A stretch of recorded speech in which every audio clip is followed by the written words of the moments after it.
வணக்கம். நீங்கள் இணைந்திருப்பது வெட்டி டிவியின் டாப் 24 செய்திகளுடன். செய்திகள் வாசிப்பவர் டிலக்ஷிகா ராஜேந்திரன். தொடர்ந்து செய்திகளை பார்வையிடலாம். 2024 ஆண்டுக்கான கல்வி பொதுத்தராதர சாதாரண தர பரீட்சை இன்று ஆரம்பமாக உள்ளது. குறித்த பரீட்சைக்காக 4,74,147 பரீட்சார்த்திகள் தோற்ற உள்ளதுடன் 3,663 பரீட்சை நிலையங்களில் பரீட்சைகள் நடைபெற உள்ளதாக பரீட்சைகள் திணைக்களம் தெரிவித்துள்ளது. இவர்களில் 3,98,182 பேர் பாடசாலை பரீட்சார்த்திகள் எனவும் 75,965 பேர் தனியார் பரீட்சார்த்திகள் எனவும் தெரிவிக்கப்பட்டுள்ளது. அனைத்து பரீட்சார்த்திகளும் பரீட்சைக்கு தோற்றுவதற்கு ஏதுவான வகையில் பரீட்சை நிலையங்கள் அமைக்கப்பட்டுள்ளதாக பரீட்சை திணைக்களம் தெரிவித்துள்ளது.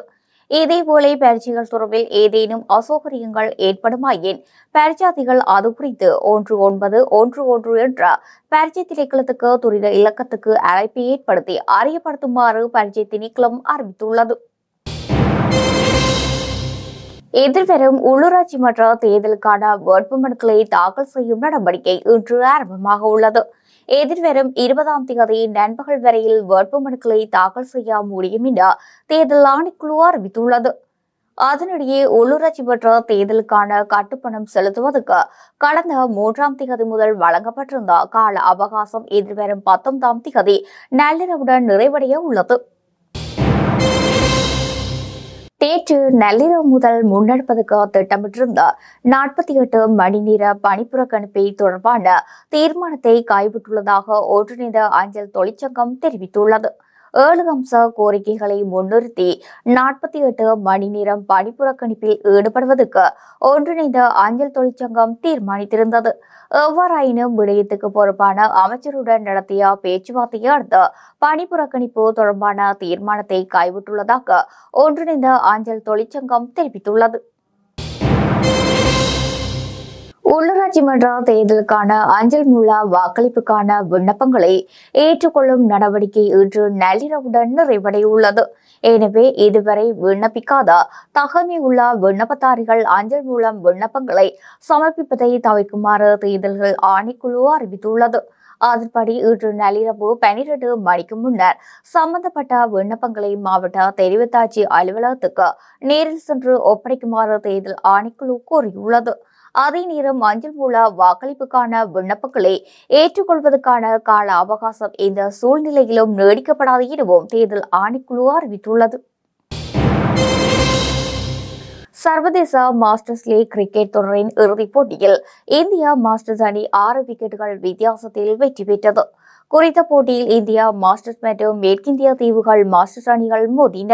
போட்டியில் நாணய சுழற்சியில் வெற்றி பெற்ற மேற்கிந்திய தீவுகள் மாஸ்டர்ஸ் அணி முதலில் துடுப்படுத்தாட தீர்மானித்தது. இதன்படி முதலில் துடுப்படுத்தாடிய மேற்கிந்திய தீவுகள் மாஸ்டர்ஸ் அணி 20 ஓவர்கள் நிறைவில் 7 விக்கெட்டுகளை இழந்து 148 ஓட்டங்களை பெற்றுக் கொண்டது. துடுப்பாட்டத்தில் லின்ஸ்டர் சிம்மன்ஸ் 57 ஓட்டங்களையும் பெட் ஸ்மித் 45 ஓட்டங்களையும் பெற்றுக் கொடுத்தனர். இந்நிலையில் 149 ஓட்டங்களினும் வெற்றி இலக்கை நோக்கி துடுப்படுத்தாடிய இந்தியா மாஸ்டர்ஸ் அணி 17.1 ஓவர்களில் நிறைவில் 4 விக்கெட்டுகளை இழந்து வெற்றி இலக்கை கடந்தது. துடுப்பாட்டத்தில் அம்மாத்திர ராயுடு 74 ஓட்டங்களை பெற்றுக் கொடுத்தார். இதன்படி 2025ஆம் ஆண்டுக்கான சர்வதேச மாஸ்டர் லீக் கிரிக்கெட் தொடருக்கான கிண்ணத்தை இந்தியா மாஸ்டர் அணி சுவீகரித்துள்ளமையும் குறிப்பிடத்தக்கது. சிகிரியாவை பார்வையிட சென்ற சுற்றுலா பயணியொருவர் மாரடைப்பால் உயிரிழந்துள்ளார். 78 வயதுடைய ஒருவரை இவ்வாறு உயிரிழந்துள்ளதாக தெரிவிக்கப்படுகின்றது. குறித்த நபருக்கு திடீர் சுகையினம் ஏற்பட்டதன் காரணமாக சிகிச்சை அளிக்கப்பட்ட போதிலும் சிகிச்சை பலனின்றி அவர் உயிரிழந்துள்ளதாக எமது செய்தியாளர் தெரிவித்தார். வடக்கு மாசிடோனியாவில் உள்ள இரவு நேர களியாட்ட விடுதியொன்றில் ஏற்பட்ட தீ விபத்தில் 59 பேர் உயிரிழந்தமை தொடர்பில் 10 பேர் கைது செய்யப்பட்டுள்ளனர். இந்த சம்பவத்தில் சுமார் 155 பேர் காயமடைந்துள்ளதாகவும் சர்வதேச ஊடகங்கள் தெரிவிக்கின்றன. கோகானியூர் நகரில் உள்ள குறித்த களியாட்ட விடுதியில் நேற்று அதிகாலை 2:30 மணியளவில் இந்த தீப்பரவல் ஏற்பட்டது. அந்நாட்டில் பிரபலமான ஹிப்ஹாப் இரட்டையர்களான DNKயின் இசை நிகழ்ச்சிக்காக சுமார் 500 பேர் கூடியிருந்தனர். குறித்த இசைக்குழுவில் ஒரே ஒரு உறுப்பினர் மட்டுமே உயிர் பிழைத்து வைத்தியசாலையில் சிகிச்சை பெற்று வருவதாக தெரிவிக்கப்பட்டுள்ளது. இன்று காலை 10 மணி முதல் பிற்பகல் 1 மணி வரையில் 3 மணி நேர பணிப்புறக்கணிப்பில் ஈடுபட உள்ளதாக அரசு தாதியர் சங்கம் அறிவித்துள்ளது. அதே நேரம் இன்று முற்பகல் 11:30 மணிக்கு நாடளாவிய ரீதியில் வைத்தியசாலைக்கு முன்பாக போராட்டத்தை முன்னெடுப்பதற்கு தீர்மானித்துள்ளதாகவும் அரசு தாதியர்கள் சங்கம் தெரிவித்துள்ளது. இதன்போது அத்தியாவசிய மருந்து சேவைகளுக்கு பாதிப்பு ஏற்படாது எனவும் அச்சங்கம் தெரிவித்துள்ளது. இதேபோல வேதன முரண்பாடுகளுக்கு தீர்வு காண கோரி 18 சுகாதார தொழிற்சங்கங்கள் நாளை நாடளாவிய அடையாள பணிப்புறக்கணிப்பில் ஈடுபட தீர்மானித்துள்ளன. வடக்கு கிழக்கு தமிழரசு கட்சி உள்ளூராட்சி சபை தேர்தலில் போட்டியிடுவதற்கான ஏற்பாடுகள் அனைத்தும் பூர்த்தி செய்யப்பட்டுள்ளதாக கட்சியின் தலைவர் CVK சிவஞானம் தமிழரசு கட்சியின் கிளிநொச்சி அலுவலகத்தில் நடைபெற்ற ஊடக சந்திப்பில் குறித்த விடயத்தை தெரிவித்தார். தேர்தல் திணைக்களத்தினுடைய அறிவித்தல் படி நாளைய தினம், அதாவது மார்ச் மாதம் 17ஆம் தேதியிலிருந்து 20ஆம் தேதி நண்பகல் வரை வேட்புமனுக்கள் தாக்கல் செய்யப்பட இருக்கின்றன. இலங்கை தமிழரசு கட்சியை பொறுத்தவரையில் வடக்கு கிழக்கில் இருக்கிற தமிழ் பிரதேசங்களுக்கு அத்தனை பிரதேச சபைகளிலும் கட்சி சார்ந்து கட்சி சின்னம் ஆன வீட்டு சின்னத்திலே நிச்சயமாக நாங்கள் போட்டியிடுவோம். நாங்கள் பல இணைப்பு முயற்சிகளை மேற்கொண்டிருந்த பொழுதும் அதற்கு ஒரு சாதகமான இணக்கம் ஏற்படாத காரணத்தினால் நாங்கள் தனித்து போட்டியிட வேண்டிய சூழல் இருக்கிறது.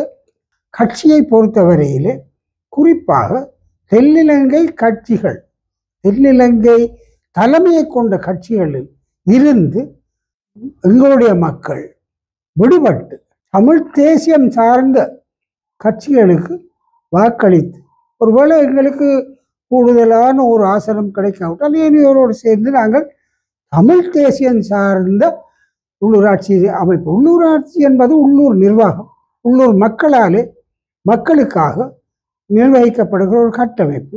ஆகவே அது மக்கள் விருப்பத்துக்கு அமைய அவர்களுடைய பிரதிநிதிகளால் நிர்வகிக்கின்ற சூழலை ஏற்படுவதற்கு எங்களுடைய கட்சி முயலும். சட்டவிரோத செயற்பாடுகளை முன்னெடுப்பவர்கள் போலீசாருடன் நட்பாக இருப்பதால் போலீசாரிடம் முறைப்பாடுகளை மேற்கொள்வதற்கு மக்கள் அஞ்சுகின்றனர். இது ஆபத்தான நிலைமை என வடக்கு மாகாண ஆளுநர் வேதநாயகன் அவர்கள் குறிப்பிட்டார். கிளிநொச்சி கல்வி வளர்ச்சி அறக்கட்டளையின் 15ஆம் ஆண்டு நிறைவு விழா கிளிநொச்சி மாவட்ட திறன் அபிவிருத்தி பயிற்சி நிலையத்தில் நேற்றைய தினம் காலை அறக்கட்டளையின் தலைவரும் யாழ் போதனா மருத்துவமனையின் பணிப்பாளரும் மருத்துவ கலாநிதி சத்தியமூர்த்தி தலைமையில் இடம்பெற்றது. இந்நிகழ்வில் பிரதம விருந்தினராக கலந்து கொண்ட ஆளுநர் அறக்கட்டளையின் 15ஆம் ஆண்டு நிறைவை முன்னிட்டு உருவாக்கப்பட்ட மலரை வெளியீடு செய்து வைத்து உரையாற்றினார். அண்மை காலமாக கிளிநொச்சி, மாங்குளம், முருகண்டி, வட்டக்கச்சியின் பல்வேறு பகுதிகளில் திருட்டு சம்பவத்துடன் தொடர்புடைய 2 சந்தேக நபர்கள் கிளிநொச்சி போலீசாரால் கைது செய்யப்பட்டுள்ளனர். கைது செய்யப்பட்ட சந்தேக நபரிடம் இருந்து இதுவரையில் 6 மோட்டார் சைக்கிளும் 15 பவுனுக்கும் அதிகமான தங்க நகைகளும் போலீசாரால் மீட்கப்பட்டுள்ளதுடன் சந்தேக நபர்கள் இருவரும் கிளிநொச்சி நீதிமன்றத்தில் முற்படுத்தப்பட்ட பொழுது மேலதிக விசாரணைகளுக்காக மீண்டும் கிளிநொச்சி போலீசாரிடம் ஒப்படைக்கப்பட்டுள்ளனர். நடவடிக்கை எடுக்கப்பட்டுள்ளதாகவும் போலீசார் தெரிவித்தனர். கிளிநொச்சி போலீஸ் பிரிவுக்குட்பட்ட பெரியகுளம் கிராம அலுவலர் பிரிவின் காட்டைக்காடு பகுதியில் கடந்த 4/3/2025 அன்று குடும்பம் ஒன்றின் மீது மேற்கொள்ளப்பட்ட வாள்வெட்டு தாக்குதலில் தொடர்புடையவர்கள் என சந்தேகத்தின் பேரும் இதுவரையில் 3 சந்தேக நபர்கள் கைது செய்யப்பட்டுள்ளனர்.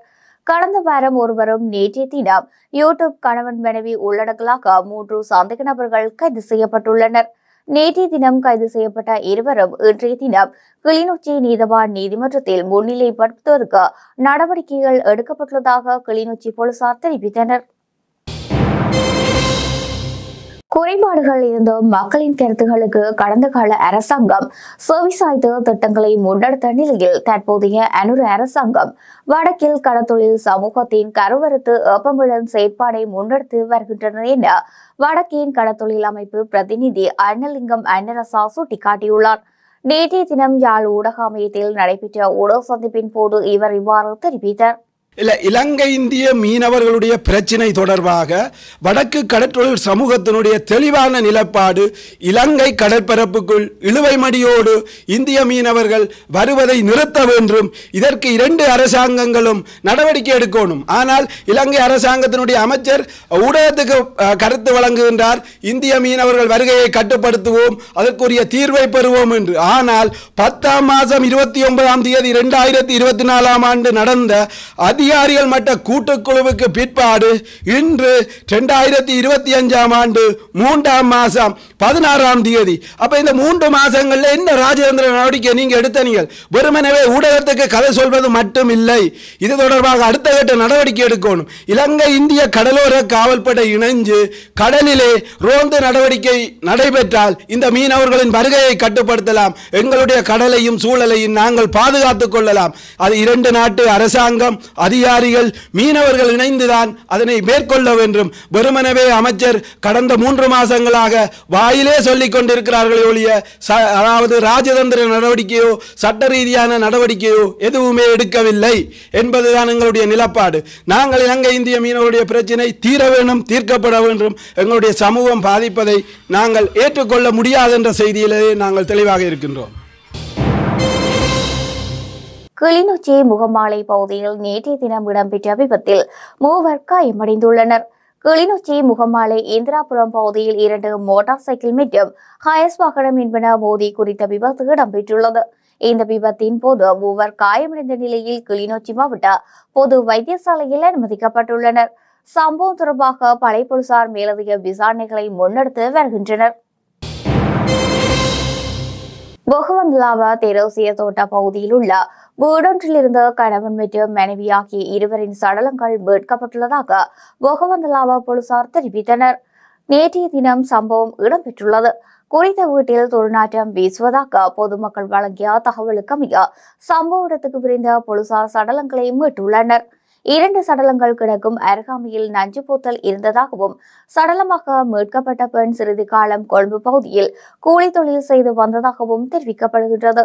கொழும்பில் இருந்து தனது வீட்டுக்கு வருகை தந்து 4 நாட்கள் கடந்துள்ளதாக போலீசார் தெரிவித்ததோடு இந்த 2 சடலங்கள் தொடர்பாக சந்தேகம் எழுந்துள்ளதாகவும் போலீசார் மேலும் தெரிவித்தனர். விஜயகுமாரதுங்க படுகொலை உள்ளிட்ட முக்கிய படுகொலைகள் தொடர்பான விசாரணை அறிக்கைகளை எதிர்வரும் காலங்களில் நாங்கள் பாராளுமன்றத்தில் சமர்ப்பிப்போம். பட்டளந்த விவகாரத்தில் அரசாங்கம் கவனம் செலுத்துவதை போன்று 88 மற்றும் 89 காலப்பகுதியில் இடம்பெற்ற கலவரம் குறித்தும் கவனம் செலுத்த வேண்டும் என புதிய ஜனநாயக முன்னணியின் பாராளுமன்ற உறுப்பினர் சாமரசம்பா தெரிவித்தார். பட்டளந்த அறிக்கை குறித்து வினாவிய போது மேற்கண்டவாறு குறிப்பிட்டார். பட்டளந்த சித்திரவதை சம்பவம் ஏற்படுத்திய சர்ச்சை மற்றும் துயரம் ஆகியவற்றின் அடிப்படையில் சந்திரிகா பண்டாநாயக்க தேர்தலில் வெற்றி பெற்றார். பட்டளந்த விவகாரம் மீண்டும் ஏற்படுத்தியுள்ள சர்ச்சை கடந்த காலத்தை போன்றே பயணிக்கும் என்பது எமது நிலைப்பாடாகும் என தேசிய சுதந்திர முன்னணி தலைவரும் முன்னாள் பாராளுமன்ற உறுப்பினருமான விமல் வீரவம்ச குறிப்பிட்டுள்ளார். மனித குலத்துக்கு எதிராக சித்திரவதை முகாம் நடத்திய உண்மையான குற்றவாளிக்கு பாரபட்சமின்றியான வகையில் தண்டனை வழங்குவதற்கான காலங்கள் பல கடந்து வந்துள்ள நிலையில் தற்போது ஊடக வழிபடுத்தலுக்காக பட்டளந்த ஆணைக்குழு அறிக்கையை பயன்படுத்துவது பாதிக்கப்பட்டவர்களுக்கும் வரலாற்றுக்கும் அநீதி இழைப்பதாகும் என குறிப்பிட்டுள்ளார். பட்டளந்த ஆணைக்குழு அறிக்கை தொடர்பில் தனது உத்தியோகபூர்வ முகப்புத்தகத்தில் தமது நிலைப்பாட்டை பதிவேற்றம் செய்துள்ளார். பட்டளந்த வீட்டு தொகுதியில் சட்டவிரோத தடுப்பு முகாம் மற்றும் சித்திரவதை முகாம் அமைத்து அவற்றை நடத்தி சென்றமை தொடர்பான விசாரணை ஆணைக்குழுவின் அறிக்கை தொடர்பில் முதல் நாள் விவாதத்தை எதிர்வரும் ஏப்ரல் மாதம் 10ஆம் தேதியும் 2ஆம் நாள் விவாதத்தை மே மாதத்தில் நடத்த தீர்மானிக்கப்பட்டுள்ளது.